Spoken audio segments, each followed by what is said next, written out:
I'm going to show you some insider tips and tricks on how to get your skin ready for a perfect foundation application at home. I love to go in with the Fat Water Hydrating Milky Essence Toner. I just like to press it into my skin wherever I'm dry. This is also really great to help reduce the look of pores. So I really like to make sure that I'm focusing it more in my cheek area. So this moisturizer I absolutely love because not only is it super hydrating, but it also gives you an SPF of 30 that's invisible. So it won't show up in pictures and it'll protect your skin all day long. I'm taking 1 pump of the Soft Matte Primer and I'm gonna focus this in the center of my face or really wherever I have larger pores. The next step is the best part, Pro Filt'r Foundation. I'll be using the full body foundation brush and taking a little bit of product at a time.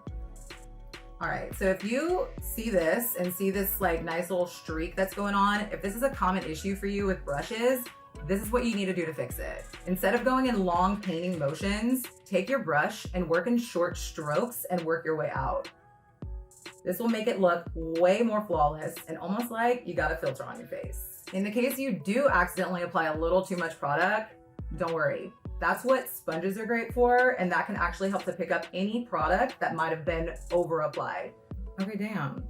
I'm actually looking really good right now. And all I have is foundation on. You don't even have to do anything else but throw a gloss on and you're gonna look bomb.